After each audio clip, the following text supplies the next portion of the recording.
everybody, welcome back to Cooking with Tracy. Today I'm going to teach you how to make the quintessential British scone. This is not an American scone. It is not shaped like a triangle. It is a traditional British scone, and the recipe that we're using today was actually Queen Elizabeth's favorite scone.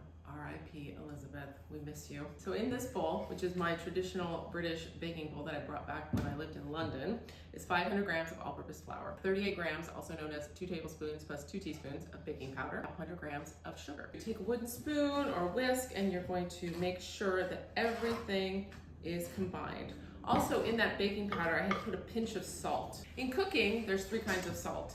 There is iodized salt, that is a chemically made salt that you should just literally throw away. Then there are 2 other kinds of salt. There's kosher salt, which is a rock salt. It comes from underneath the ground. That is the best for baking. Then you have something called sea salt, which obviously is made from the sea. It comes from the ocean. And we don't use that in baking because the salinity levels are very different depending on the salt. You've got your 2 eggs, and you're going to whisk in your buttermilk. These are called British cream scones, which is a sort of a misnomer because they don't actually have cream in them. Buttermilk is really acidic and it will react with the baking powder. You're gonna just whisk that up a little bit. I don't usually use a formal whisk. I usually, because they're quite big for a small bowl like this, I use this handy dandy little thing called an offset spatula, which is my absolute favorite tool. I tell every one of my cooking students to buy it all the time.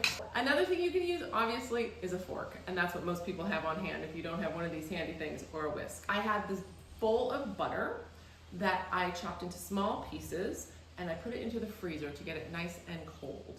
And we are going to fold it into the flour.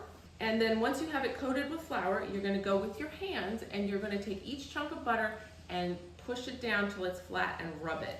And you're gonna keep doing that until all the ingredients are rubbed together. You want the cold butter with the flour to create layers. This is exactly the same method for making an American style biscuit. And in fact, scones are very, very similar to American style biscuits. But we'll talk about that on another day when we do some Southern cooking.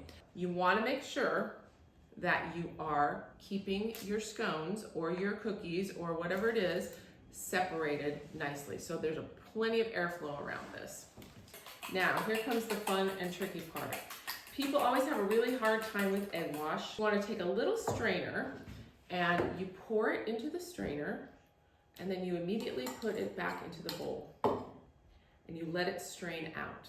All the egg white is very high protein and it just doesn't really break down very easily. And so if you strain it, what you end up getting is what I like to call egg snot, which is the leftover white stuff in the strainer. These are British scones. Brits do not put sugar on top of their scones. Ever, ever, ever, never, ever. They will be just horrified. That's not to say in the privacy of your own home, you cannot sprinkle a little sugar on there. That's why they call them cream scones, because you serve them with clotted cream. All right, let's get these in the oven so we can eat them. Okay, so our scones are done. Here we go. Beautiful. Oh my gosh, that's exactly what they should look like. And I think if I was going to have a contest and see which one was the best, this one. See how straight up and down he is? Ooh, that's hot. You can see all the layers inside. That is what the perfect British scone should look like. And when you pop it open, it should crack very easily. You should be able to open it. Ooh, that steam coming out looks great. We're gonna have a little bit of Frentel butter. And then I did make some strawberry jam the other day. And we're gonna have a little strawberry jam. Once the butter melts a little bit, I kinda like a lot of butter. When you are from Cornwall, you eat your cream scones with the scone, the cream, and then the jam. But if you live in Devon, they do it the opposite. It's the scone, the jam, and the cream. And there's a big, huge debate in England, which is the right way and the wrong way. My ancestors are from Cornwall. So scone, cream / butter, and jam. And that is the way to do it the right way. It's been wonderful having you guys. I hope you go home and you make some scones today. And you have a delicious tea set up and your family enjoys them. Thanks for watching. Oh, the best. So good.